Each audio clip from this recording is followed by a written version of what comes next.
Quick IAS, compose your dream. Hello दोस्तों, quick IAS YouTube channel पे आपका स्वागत है। यूपी पीसीएस मेंस का जो पेपर है, टाइम बहुत कम बचा है आप लोगों के लिए। और उत्तर प्रदेश स्पेशल का जो पेपर है 5 और 6 हमारे चैनल द्वारा कराया जा रहा है। तो आप लोग जो है वीडियो को पूरा देखिएगा। हम अभी जो है 5 पेपर कर रहे हैं, जिसमें उत्तर प्रदेश के स्पेशल इतिहास को देख रहे हैं। उत्तर प्रदेश के इतिहास से जुड़े हुए क्वेश्चन प्राचीन काल के, मध्यकाल के और आधुनिक काल के कैसे बन सकते हैं, हम इस पे बात कर रहे हैं। आपके सारे जो क्वेश्चन हैं वो याद रखना माइंड मैपिंग, डायग्राम और मैपिंग पे आधारित हैं, जिससे आपको लिखने की प्रैक्टिस हो सके, आप मैप बना सकें, आप डायग्राम का इस्तेमाल कर सकें। जितना आप मैप डायग्राम का इस्तेमाल करेंगे उतना ही आपका जो क्वेश्चन है वो अट्रैक्टिव होगा, आपका क्वेश्चन प्रभावशाली बनेगा। तो हमारा यही प्रयास है कि आपको सारे क्वेश्चन जो है, जो उत्तर प्रदेश स्पेशल का जो पेपर है 5 और 6, उसके सारे टॉपिक को कवर कराया जाए, जिससे अगर क्वेश्चन एग्जाम में कोई भी आए तो आप लोगों का गलत ना हो। ठीक है, तो माइंड मैपिंग और आपका डायग्राम और मैपिंग के आधार पर ही मैं आपकी प्रैक्टिस करा रहा हूं। तो आप लोग चैनल को सब्सक्राइब जरूर कर लीजिएगा, बेल आइकन को प्रेस कर लीजिएगा। हमारे साथ जुड़े रहेंगे तो आपको इस तरह की वीडियो लगातार मिलती रहेगी। इसका जो पीडीएफ है वो हमारे जो है ऐप, मोबाइल ऐप पर एग्जाम वेब पर आप जाइएगा, डाउनलोड कीजिएगा। वहाँ पे आपको सारे जो है पीडीएफ में मिल जाएंगे उत्तर प्रदेश, याद रखना, स्पेशल पेपर 5 और 6 के। ठीक है, तो हम लोग शुरू करते हैं लेसन की ओर। और सारे क्वेश्चन को हम अच्छे से देखेंगे, माइंड मैपिंग के आधार पर देखेंगे और मैपिंग के आधार पर देखेंगे, जिससे आपके क्वेश्चन एग्जाम में आए तो गलत ना हो और आप अच्छा प्रभावशाली आंसर लिख सकें। चलते हैं हम लोग उत्तर प्रदेश स्पेशल जो इतिहास के टॉपिक है, उसमें एक टॉपिक है आपका उत्तर प्रदेश में हुए प्रमुख किसान आंदोलनों का जो है वर्णन कीजिए। पूरे भारत में किसान आंदोलन बहुत सारे हुए हैं, जैसे सुना होगा आप लोगों ने, चंपारण हुआ है, खेड़ा सत्याग्रह हुआ है, इसके अलावा बारदौली सत्याग्रह हुआ है। वैसे ही उत्तर प्रदेश में भी जो है आज़ादी के समय बहुत सारे किसान आंदोलन हुए हैं। वो किसान आंदोलन कौन कौन से हुए हैं, उनकी अपनी क्या विशेषताएं रही हैं, और साथ में हमें ये भी ध्यान देना है कि उन विशेषताओं के साथ साथ उनके प्रमुख केंद्र कहाँ कहाँ पे थे। ठीक है, तो याद रखिएगा, उत्तर प्रदेश स्पेशल की बात करते हैं तो सबसे पहले हम उत्तर के प्रारूप को जानेंगे कि आंसर हमें किस प्रारूप में लिखना है। ठीक है, तो उत्तर प्रदेश में किसान आंदोलन है। पहले हम उसमें भूमिका बताएंगे कि उत्तर प्रदेश में किसान आंदोलन जैसे भारत के अलग अलग क्षेत्रों में हुए थे, वैसे भारत में किसान आंदोलन हुआ था। किसानों का जो मुख्य आंदोलन था वो कर अधिक लगान की मात्रा के कारण, इसके अलावा किसानों का शोषण के कारण, जबरदस्ती नील की खेती कराने के कारण, इन्हीं वजह से किसान आंदोलन भारत में हुए हैं। उत्तर प्रदेश में भी यही सब कारण थे जिन वजह से किसान आंदोलन हुए हैं। फिर प्रमुख किसान आंदोलन कौन कौन से हैं, जैसे उत्तर प्रदेश किसान सभा, अवध किसान सभा, एका आंदोलन, ये सब जो है उत्तर प्रदेश के किसान आंदोलन थे। और यहाँ पे कई सभाओं का भी गठन किया गया था किसानों को सशक्त और उनके समस्याओं को दूर करने के लिए। निष्कर्ष की बात करेंगे तो हमारा आंसर क्या हो जाएगा, पूरा हो जाएगा। तो हमें भूमिका और निष्कर्ष पे भी थोड़ा ध्यान देने की जरूरत होती है। ठीक है, चलते हैं क्वेश्चन की ओर। पहला आपका क्वेश्चन है कि 1857 के विद्रोह के पश्चात अंग्रेजों ने अतिरिक्त लगान वसूलना शुरू कर दिया था। नई राजस्व प्रणाली तथा प्रथम विश्व युद्ध के दौरान आवश्यक वस्तुओं के मूल्यों में भारी वृद्धि से किसानों की दशा बहुत दयनीय हो गई, जिससे किसानों को आंदोलन करने के लिए मजबूर होना पड़ा। तो किसान आंदोलन के कारण क्या हैं, हम ये भी 2-3 पॉइंट में लिख सकते हैं। ठीक है, तो किसान आंदोलन के कारण क्या हैं, कौन कौन से किसान आंदोलन हुए हैं, इसी सब के बारे में हमें वहाँ पर डिटेल में देना होता है। फिर हम भूमिका के बाद क्या करेंगे, एक उत्तर प्रदेश का पहले हम मैप बना देंगे, और उत्तर प्रदेश के मैप को बनाने के बाद हम पहले ये दिखाएंगे कि उत्तर प्रदेश में किसान आंदोलन के प्रमुख क्षेत्र कौन कौन से थे। जैसे खास करके जो अवध का क्षेत्र है, ये किसान आंदोलन का प्रमुख केंद्र था। ठीक है, यहीं पर अवध किसान सभा गठन किया गया था। जैसे यहाँ का एक जिला है प्रतापगढ़, इसके अलावा प्रयागराज और आपका जौनपुर, इन क्षेत्रों में भी किसान आंदोलन के प्रमुख क्षेत्र थे। इसके अलावा सीतापुर, हरदोई, बहराइच, उन्नाव, बाराबंकी, लखनऊ, अयोध्या के जो क्षेत्र थे, यहाँ भी किसान आंदोलन हुए थे। ठीक है, तो मुख्य क्षेत्र जो था वो किसान आंदोलन का अगर कहा जाए उत्तर प्रदेश में, तो आपका अवध का क्षेत्र सबसे ज़्यादा प्रभावी था, सबसे ज़्यादा किसान आंदोलन का क्षेत्र यही माना गया। तो आप ऐसे ही मैप बना करके जब आप मैप के माध्यम से बताएंगे तो एग्जामिनर बहुत खुश होते हैं, उनको लगता है कि नहीं ज्योग्राफी हिस्ट्री इनको आती है। तो हमें इन सब चीज़ों पर ध्यान देने की ज़रूरत होती है। छोटे छोटे जब पॉइंट पर हम ध्यान देते हैं तभी हमारे आंसर प्रभावशाली होते हैं। ठीक है, अब आगे बढ़ेंगे। उत्तर प्रदेश में किसान आंदोलन जो हुए थे उनके हम विवरण को यहाँ लिखेंगे, बिल्कुल पॉइंट में लिखेंगे तो आपका आंसर बहुत अच्छा हो जाएगा। जैसे उत्तर प्रदेश में किसान आंदोलन जो हुए थे उसमें उत्तर प्रदेश किसान सभा 1918 में, अवध किसान सभा 1920 में, एका आंदोलन 1921 में। तो जब जिस समय असहयोग आंदोलन चल रहा था उस समय उत्तर प्रदेश में एका आंदोलन चल रहा था किसानों का। इसके अलावा अखिल भारतीय किसान सभा 1936 में गठित किया गया था। ये सब जो है उत्तर प्रदेश के किसान आंदोलन से जुड़े हुए हैं। ठीक है, अब सबसे पहले बात करते हैं, पॉइंट में देखेंगे तो किसानों की समस्याओं को देखते हुए मदन मोहन मालवीय, गौरी शंकर मिश्र, इंद्र नारायण द्विवेदी, ये तीनों लोगों से क्वेश्चन पीटी में भी पूछा गया है। ठीक है, के नेतृत्व में फरवरी 1918 में उत्तर प्रदेश किसान सभा का गठन किया गया था। इस संगठन का मुख्य उद्देश्य क्या था, तो हम संगठन के बारे में बताएंगे और उनके मुख्य उद्देश्य के बारे में बताएंगे। अगर मान लो आपको आंसर लिखते समय मान लो सन आपको नहीं याद आ रहा है या नेताओं के नाम ज़्यादा नहीं याद आ रहे हैं तो एक दो नेताओं के नाम भी लिख करके आप अंडरलाइन कर सकते हैं। ठीक है, आप बिल्कुल मतलब, क्योंकि वहाँ हो सकता है कुछ चीज़ें याद नहीं होती हैं, फिर भी हमें आंसर इसी तरह लिखना है। उद्देश्य क्या होगा, किसानों को एकजुट करना और उन्हें जागरूक बनाना जिससे उनका शोषण ना हो सके। ठीक है, फिर क्या करेंगे, आगे हम बढ़ेंगे। फिर उत्तर प्रदेश के प्रतापगढ़, इलाहाबाद और आपका जौनपुर जो है इस आंदोलन के प्रमुख केंद्र रहे हैं जो आपका इन क्षेत्रों में किया गया। इसके अलावा बाबा रामचंद्र ने अवध किसान सभा नाम से एक अलग संगठन का निर्माण किया था। तो अवध किसान सभा कौन बनाया था, बाबा रामचंद्र बनाए थे। इनके बारे में याद रखिएगा, ये रामायण की और सुंदरकांड की किताब ले करके गांव-गांव घूमते थे और जो है लोगों को जागरूक करते थे। चौराहे पर गांव में रामायण और सुंदरकांड के पाठ करते थे और लोगों को इकट्ठा करने के बाद ये अपने आंदोलन के बारे में बताते थे। ये क्वेश्चन बिहार बीपीएससी में एक बार क्वेश्चन पूछा गया था कि भूमिका बना के पूछा गया था, 5-6 लाइन का क्वेश्चन था कि ऐसा कौन सा किसान नेता था जो रामायण और सुंदरकांड की जो है प्रति लेकर के गांव-गांव घूमता था और किसान आंदोलन को संगठित करता था। तो ऑप्शन कौन थे, बाबा रामचंद्र थे। ठीक है, तो इनके बारे में क्वेश्चन पीटी में कई बार आ चुका है। इन्होंने अवध के क्षेत्र में, उत्तर प्रदेश के जो लखनऊ के आसपास आपका जो अवध का क्षेत्र है यहाँ इन्होंने आंदोलन किया था। ठीक है, इसके अलावा एका आंदोलन 1921 की शुरुआत होने के पीछे लगान में अत्यधिक वृद्धि और लगान वसूली में उत्पीड़न था। याद रखिएगा, एक बात कॉमन याद रखिएगा कि उत्तर प्रदेश के जितने भी किसान आंदोलन हुए हैं उनमें सबसे कॉमन रहा है लगान में वृद्धि। लगान में वृद्धि सबसे महत्वपूर्ण कारणों में से है। दूसरा कारण है आपका जमींदार और आपका जो साहूकार थे उनका शोषण। तो ये 2-3 पॉइंट याद रखिएगा, ये हर जगह आपको फिट पड़ेंगे, आंसर में लिखने में सहायक होते हैं। ठीक है, आगे बढ़ते हैं हम लोग।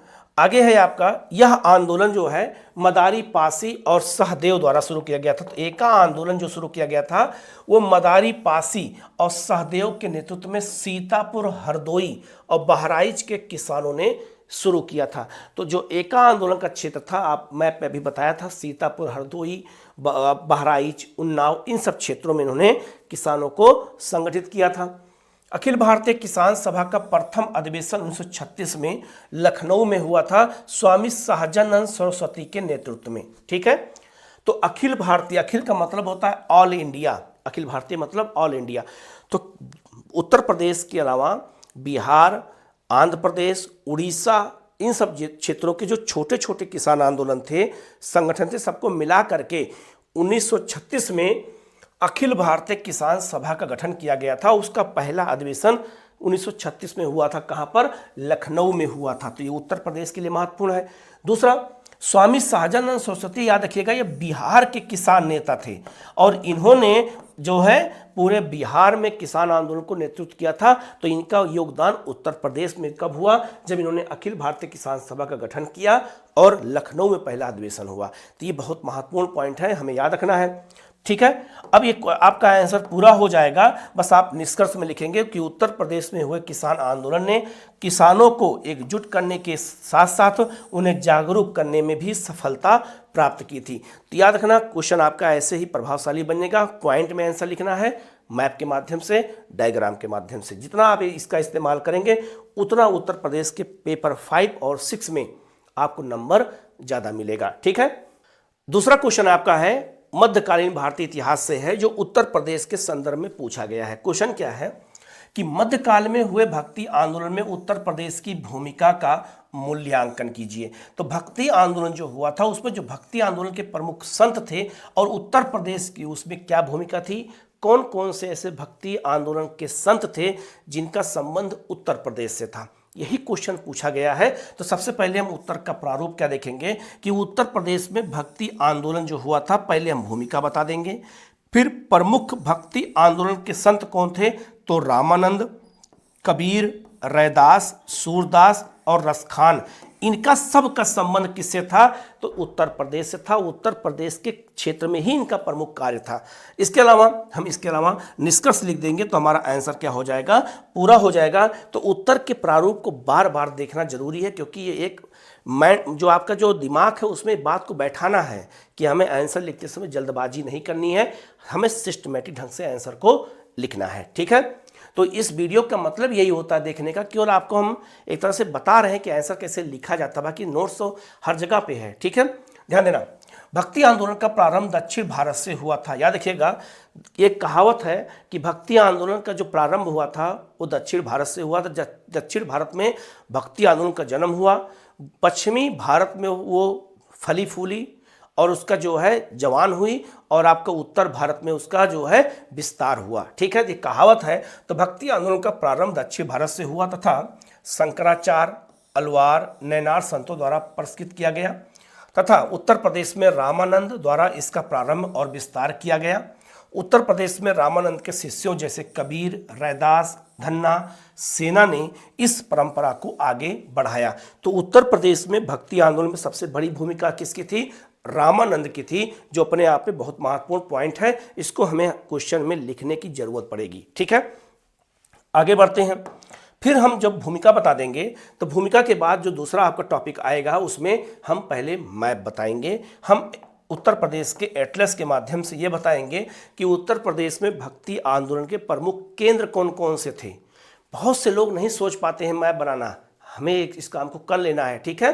तो याद रखना, वाराणसी में कबीरदास, रविदास और वल्लभाचार्य का केंद्र कौन था, तो वाराणसी था। हम ऐसे मैप पे दिखा देंगे। इसके अलावा प्रयागराज आपका रामानंद का क्षेत्र था, तुलसीदास का बांदा क्षेत्र था और सूरदास का आगरा और ब्रज का क्षेत्र था, ठीक है। जन्म इनका आगरा में हुआ था, लेकिन ब्रज के क्षेत्र में इनका कार्य क्षेत्र था, तो ब्रज के क्षेत्र में इन्होंने काम किया। तो हम पहले मैप के आधार पर पे ये बता देंगे तो हमारा आंसर क्या हो जाएगा, प्रभावशाली बन जाएगा, ठीक है। तो केंद्र बताना बहुत जरूरी है, ठीक है। हम लोग आगे बढ़ते हैं।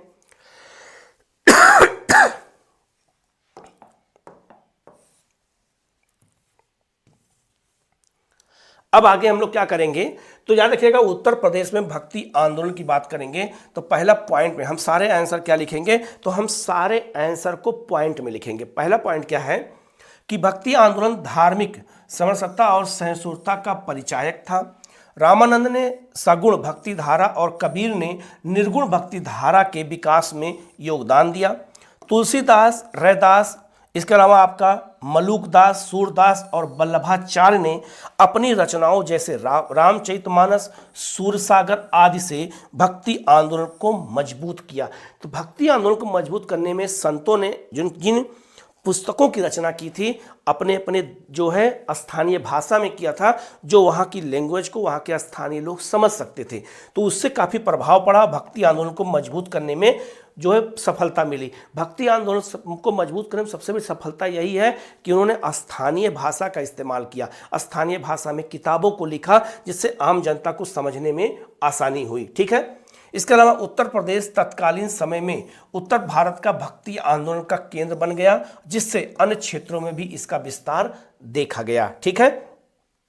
फिर आगे बढ़ते हैं। फिर क्या हुआ इसके बाद जो है, याद रखिएगा आगे लिखा है इनकी विशेषताओं में और क्या लिखा है कि जाति धर्म, याद रखिएगा, जो भक्ति आंदोलन के संत थे उन्होंने जाति और धर्म पर बहुत ज़्यादा फोकस किया था। जात धर्म को लोग नहीं मानते थे, जात को बिल्कुल नहीं मानते थे वो लोग, ठीक है, जाति व्यवस्था में विश्वास बिल्कुल नहीं करते थे। तो इस बात को हमें यहाँ पर थोड़ा सा कोट करने की ज़रूरत है। तो लिखा है, याद रखिएगा, ये बहुत महत्वपूर्ण पॉइंट है, इसे ऐसे ही पॉइंट पर हमें गौर करना होता था। लिखा है भक्ति आंदोलन जो है जाति धर्म और भाषा के भेदभाव को समाप्त करने और सभी व्यक्तियों तथा भक्ति ईश्वर पूजा और मोक्ष प्राप्ति के मार्गदर्शन किया था। ये अपने आप में बहुत महत्वपूर्ण है, ठीक है। इसके अलावा कबीर की साखी, सबद और रामायणी ने समरसत्ता का परिचय दिया, मतलब कि सभी में समानता की बात की, तथा कबीरदास स्वयं हिंदू धर्म इस्लाम धर्म दोनों को मानते हुए राम और रहीम को जो है एक बताया था। इसके अलावा महिलाओं ने भी भक्ति आंदोलन में योगदान दिया और सूरदास रसखान ने यशोदा राधा कृष्ण का गुणगान कर लैंगिक समानता पर जोर दिया था। ये किसका काम था? तो रसखान और सूरदास ने ये महत्वपूर्ण भूमिका निभाई। इसके अलावा स्थानीय भाषा को जो है आम जन की बोलचाल की भाषा थी, उसमें साहित्यों की रचना कर भाषा की बाधा को दूर किया। उदाहरण के लिए अवधि और ब्रज, जो मैंने आपको बताया था। तो भक्ति आंदोलन के संतों की एक बड़ी विशेषता ये थी, यही विशेषता जो है भगवान बुद्ध की भी थी। बौद्ध धर्म के विकास में सबसे बड़ा योगदान यह था कि बुद्ध पाली और प्राकृत भाषा का प्रयोग करते थे, जो उस समय की स्थानीय भाषा थी। उन्हीं जनता की भाषा में वो बात करते थे, इसीलिए जनता का जुड़ाव उनसे ज़्यादा हो गया। वही स्थिति किसके साथ थी? तो वही स्थिति याद रखिएगा जो है, जो भक्ति आंदोलन के संत थे उन्होंने स्थानीय भाषा का प्रयोग किया, उससे तालमेल बैठ गया, आम जनता को उनकी बात समझ में आने लगी। इससे भक्ति आंदोलन काफ़ी मजबूत हुआ और भक्ति आंदोलन के संतों में जो है उनके अंदर प्रसिद्धि का जो है ये भाव देखा गया। अब हम निष्कर्ष क्या लिखेंगे? तो उत्तर प्रदेश के कई कवियों और समाज सुधारकों ने भक्ति आंदोलन को मजबूत किया है, ठीक है, हमने बता दिया। यही आपका आंसर है, क्योंकि 150 वर्ड में आपको ये लिखना है, तो आप बहुत भूमिका नहीं बना सकते हैं, बहुत जो है तथ्यों के बहुत ज़्यादा आप क्या कहते हैं अलग थलग नहीं लिख सकते हैं, बिल्कुल आपको टू द पॉइंट लिखना होगा। तो आपको आंसर ऐसे ही लिख करके अपने आंसर को जो है ऐसे ही प्रभावशाली बना देना है, ठीक है। अगला क्वेश्चन आपका है, उत्तर प्रदेश में ये देखना मॉडर्न इंडिया में जो है जैसे बहुत सारे विद्रोह हुए थे, जनजाति विद्रोह हुए थे भारत में, इसके अलावा मजदूरों के आंदोलन हुए थे, किसानों के आंदोलन हुए थे, वैसे ही उत्तर प्रदेश में कई विद्रोह हुए हैं, खास करके कुछ अलग अलग जिलों में हुए हैं, तो उनको हमें जानना जरूरी है। जब लिखा है क्वेश्चन है कि उत्तर प्रदेश में 1857 के पूर्व मतलब 1857 विद्रोह के पहले जो है नागरिक विद्रोह का संक्षेप में वर्णन कीजिए। तो उत्तर प्रदेश में नागरिक विद्रोह कौन कौन से हुए थे? 1857 के विद्रोह के पहले की बात हो रही है। तो बहुत सारे विद्रोह भारत में हुए थे, तो उत्तर प्रदेश में भी हुए हैं। अब उत्तर प्रदेश स्पेशल के अंतर्गत आपसे क्वेश्चन पूछा जाएगा, तो हमें करना क्या है? सबसे पहले हमें करना यह है कि हमारे उत्तर का प्रारूप क्या होगा। तो उत्तर प्रदेश में प्रमुख किस जो नागरिक विद्रोह हुए हैं, पहले हम भूमिका बताएंगे, फिर प्रमुख विद्रोह बताएंगे और फिर हम निष्कर्ष के आधार पर इस आंसर को पूरा करेंगे, ठीक है। अब आगे बढ़ते हैं। सबसे पहले हम इसकी भूमिका को देख लेते हैं। तो भूमिका में लिखा है, नागरिक विद्रोह मुख्यतया ब्रिटिश प्रशासन, राजाओं और जमींदारों की शोषणकारी नीतियों और कार्यों के कारण उत्पन्न हुआ। नागरिक विद्रोह में आम जनता, किसान, काश्तकार मतलब होता है जो आपका वो भी किसान ही होते हैं छोटे स्तर के, तथा कभी कभी जमींदारों ने भी भाग लिया था। तो जो भारतीय जमींदार थे उन लोगों ने भी, छोटे जमींदार थे उन्होंने भी भाग लिया था। तो यह इसी लाइन में दो बातें लिख दिया गया है, आप भूमिका में दे सकते हैं। इसमें कारण भी बता दिया गया है और किन किन लोगों ने नागरिक विद्रोह किया था उनके पार्टिसिपेट को भी बता दिया गया है। तो 2 लाइन के आपके 3 लाइन के जो है भूमिका में ये प्रभावशाली भूमिका ऐसे ही हमें लिखनी होती है। तो कारण क्या था मैंने बता दिया, ब्रिटिश प्रशासन की नीतियां बहुत थी जो लगातार कर में वृद्धि करते थे, शोषण करते थे। राजाओं द्वारा शोषण जनता का होता था, जमींदारों साहूकारों द्वारा शोषण होता था। तो उन्हीं नीतियों और उनके कार्यों के कारण ही नागरिक विद्रोह हमारे उत्तर प्रदेश में हुए हैं, हमारे भारत में हुए हैं, जिनके बारे में आपको आंसर में लिखना होगा। अब चलते हैं उत्तर प्रदेश में वो विद्रोह कहाँ कहाँ हुए हैं। पहले हम एक उत्तर प्रदेश का मैप बना देंगे और तब उसके आधार पर हम आंसर को लिखेंगे, ठीक है। तो उत्तर प्रदेश का मैप बना देंगे। तो उत्तर प्रदेश का मैप बहुत आसान है, आप 2-3 बार प्रैक्टिस करेंगे तो आप उत्तर प्रदेश का मैप बहुत आसानी से आप बना सकते हैं।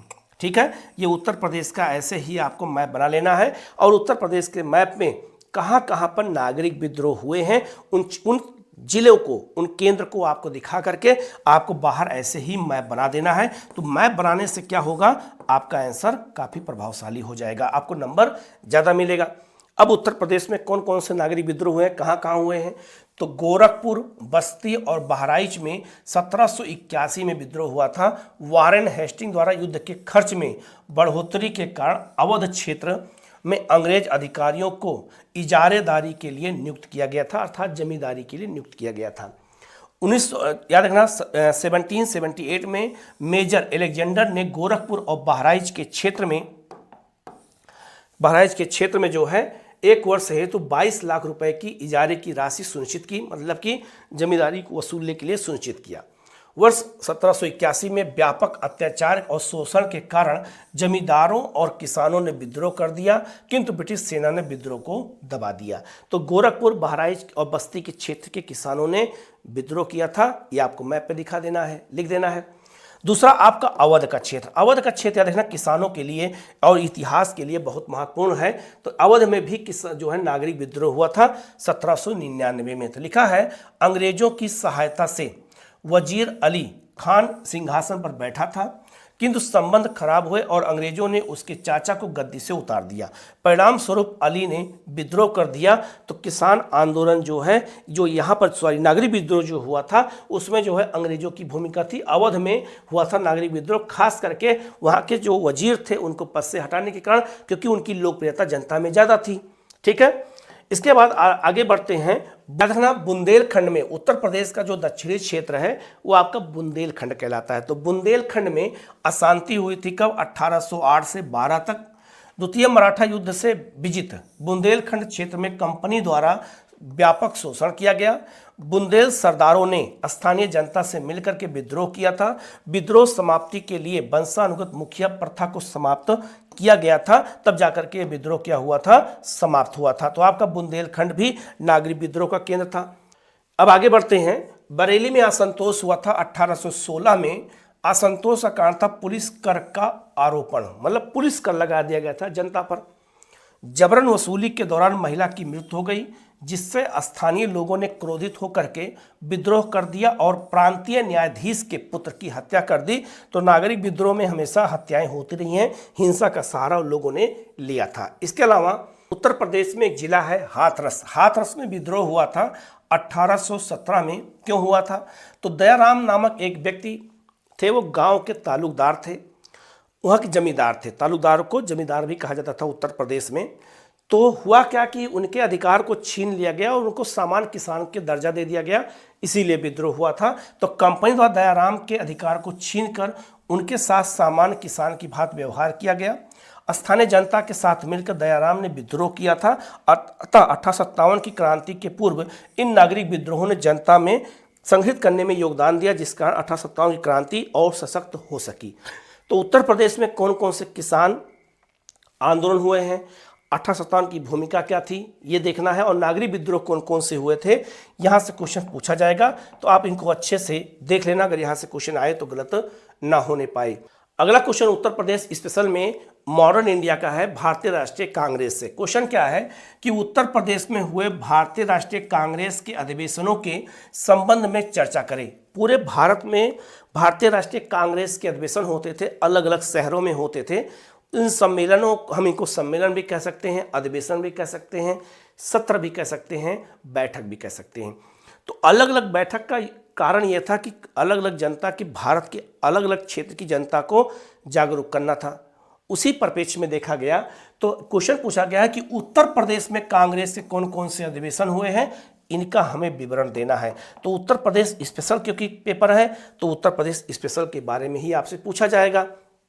तो लिखा है, पर उत्तर प्रारूप क्या होगा, तो उत्तर प्रदेश में कांग्रेस के प्रमुख अधिवेशन, पहले हम भूमिका बताएंगे, फिर प्रमुख अधिवेशन, उनका हम विवरण देंगे, उनका विवरण कहाँ कहाँ पे हुआ ये बताएंगे, और फिर हम निष्कर्ष लिखेंगे। लेकिन हम एक इसमें हम मैप का भी इस्तेमाल करेंगे, तो आपका आंसर क्या हो जाएगा, काफ़ी प्रभावशाली हो जाएगा। ठीक है, आगे बढ़ते हैं। लिखा है आपका कि भूमिका में क्या लिखा है कि उत्तर प्रदेश का भारतीय राष्ट्रीय स्वतंत्रता संग्राम में महत्वपूर्ण योगदान रहा है।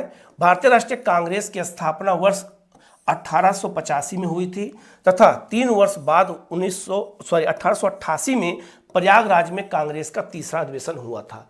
तो तीसरा ही अधिवेशन प्रयागराज में हो गया था 1888 में। उत्तर प्रदेश में याद रखना जो आपका कांग्रेस है इसके कुल 9 अधिवेशन हुए हैं। इनके बारे में पहले हम एक मैप के माध्यम से बता देंगे कि वो क्षेत्र कौन कौन से थे। अब आप यहाँ मैप पर देख के आपको लग गया होगा अंदाजा कि उत्तर प्रदेश में भारतीय राष्ट्रीय कांग्रेस के प्रमुख अधिवेशन कौन कौन हुए हैं। तो याद रखना, एक हम बात करें सबसे पहले बनारस में हुआ था 1905 में, प्रयागराज में 1888 में, 1892 में और 1910 में हुआ था। कानपुर में 1925 में हुआ था। सरोजिनी नायडू इसकी अध्यक्ष थी, जो पहली भारतीय महिला अध्यक्ष थी कांग्रेस में। मेरठ में अधिवेशन हुआ था 1946 में और लखनऊ में अधिवेशन हुआ था 1899 में, 1916 में और 1936 में। और 1916 का जो अधिवेशन है इसमें कांग्रेस और मुस्लिम लीग एक हो गए थे। तो ये प्रमुख अधिवेशन हुए हैं कहाँ पर, उत्तर प्रदेश में कांग्रेस के। तो हम एक मैप के आधार पर पहले हम इसको बता देंगे तो हमारा आंसर काफ़ी अच्छा हो जाएगा। अब हम यहाँ विवरण दे देंगे। तो प्रयागराज में हुए प्रमुख अधिवेशन में 1888 में हुआ था। इसके अध्यक्ष जॉर्ज यूल थे, जो प्रथम अंग्रेज अध्यक्ष थे, प्रथम विदेशी अध्यक्ष भी कह सकते हैं हम इसको, प्रथम अंग्रेज अध्यक्ष भी कह सकते हैं। अंग्रेजों द्वारा रोकने के लिए जो भरसक प्रयास किया गया था, इस आंदोलन को, इस जो अधिवेशन हुआ था इसको रोकने का प्रयास बहुत किया गया था। इसीलिए कांग्रेस के लोगों ने एक ब्रिटिश सरकार, एक ब्रिटिश नागरिक को, अधिकारी को कांग्रेस का अध्यक्ष बना दिया कि अगर गिरफ्तार होगा तो एक अंग्रेज गिरफ्तार होगा। तो मैसेज किया जाएगा एक अंग्रेज द्वारा, एक अंग्रेज ने एक अंग्रेज को भारत में गिरफ्तार किया। इसी उद्देश्य से ये अधिवेशन को रोक नहीं पाई और ब्रिटिश सरकार, और ये अधिवेशन हो गया। इसमें जो है 1284 प्रतिनिधियों ने भाग लिया था। फिर 92 का अधिवेशन हुआ था 1892 में, जॉर्ज WC बनर्जी इसके अध्यक्ष थे, ठीक है। फिर 1910 में प्रयागराज में अधिवेशन हुआ था, तो इसके अध्यक्ष विलियम बेडनबर्ग थे। और विलियम बेडनबर्ग याद रखना, ये दूसरे जो अंग्रेज अध्यक्ष हैं ये भी याद रखना, ठीक है। आगे बढ़ते हैं।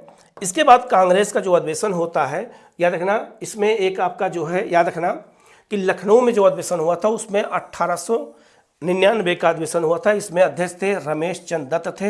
ये बहुत महत्वपूर्ण है, क्वेश्चन पीटी में भी कई बार आ चुका है, ठीक है। कांग्रेस का संविधान स्वीकार किया गया था इस अधिवेशन में, ये इसकी एक महत्वपूर्ण विशेषता है जिसको हम पॉइंट में यहाँ लिख देंगे।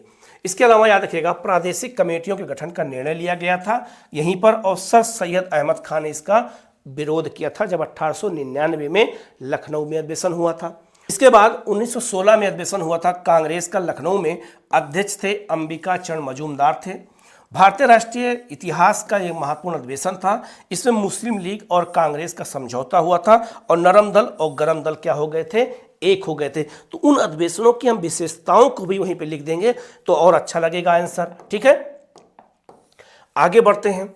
इसके बाद है 1936 में जवाहरलाल नेहरू इसके अध्यक्ष थे और पहली बार कांग्रेस के अध्यक्ष नेहरू बनाए गए थे। कब? तो लाहौर अधिवेशन में 1929 में, ठीक है। तो समाजवाद को मुख्य लक्ष्य बनाने पर जोर दिया गया था। फिर 1905 में कांग्रेस का अधिवेशन हुआ बनारस में, गोपाल कृष्ण गोखले इसके अध्यक्ष थे। बंगभंग अर्थात बंगाल विभाजन और कर्जन की जो है प्रतिक्रियावादी नीतियों की तीव्र आलोचना की गई थी किस अधिवेशन में? बनारस अधिवेशन में। तो बनारस अधिवेशन भी इतिहास में बड़ा महत्व रखता है, ठीक है। इसके अलावा स्वदेशी अभियान को समर्थन किया गया था। स्वदेशी आंदोलन को समर्थन 1905 के बनारस अधिवेशन में किया गया था। इसके अलावा याद रखिएगा 1925 का कानपुर अधिवेशन हुआ था। इसमें प्रथम भारतीय महिला अध्यक्ष सरोजिनी नायडू थी, ठीक है। और 1946 का मेरठ अधिवेशन हुआ था। इसमें अध्यक्ष थे JB कृपलानी। क्योंकि याद रखना ये बहुत महत्वपूर्ण बात है कि 1947 जब देश आज़ाद हुआ था तो उस समय कांग्रेस का अधिवेशन नहीं हुआ था। तो JB कृपलानी 46 में अधिवेशन के अध्यक्ष थे। यही अध्यक्ष 47 में बने रहे। इसीलिए क्वेश्चन पीटी में पूछा जाता है कि जब देश आज़ाद हुआ तो कांग्रेस का अध्यक्ष कौन थे? तो JB कृपलानी ही थे, ठीक है। ये बात याद रखना। आगे बढ़ते हैं हम लोग। फिर 1940 के बाद पहला अधिवेशन, साथ ही आज़ादी से पूर्व अंतिम अधिवेशन था मेरठ का। फिर हम निष्कर्ष लिख देंगे कि उत्तर प्रदेश में आयोजित हुए अधिवेशनों ने ब्रिटिश शासन पर न केवल नीति निर्माण और जन सुविधाओं के लिए दबाव बनाया, बल्कि इन अधिवेशनों ने के जरिए महिला सशक्तिकरण पर भी बल दिया गया। तो कांग्रेस के कौन कौन से अधिवेशन उत्तर प्रदेश में हुए थे ये मैंने बता दिया है। तो उत्तर प्रदेश स्पेशल इतिहास के जितने भी क्वेश्चन बन सकते थे मैंने बता दिया है। आप लोग हमारे चैनल पर जाइएगा, चैनल के आप प्लेलिस्ट में जा करके वहाँ पे सारे क्वेश्चन को देख लीजिएगा। इसका PDF हमारे जो है एग्जाम वेब ऐप पे आपको मिल जाएगा, वहाँ से आप जा करके देख सकते हैं और प्रैक्टिस कर सकते हैं। आपको ऐसे बिल्कुल यही आपको नोट्स वहाँ पर मिल जाएगा। तो आप वीडियो को पूरा देखिएगा, कहीं कोई डाउट हो तो आप कमेंट करके पूछेगा। चैनल को सब्सक्राइब कर लीजिएगा, बेल आइकन को प्रेस कर लीजिएगा, जिससे आपको इस तरह की क्लास लगातार मिलती रहे। Okay, thank you.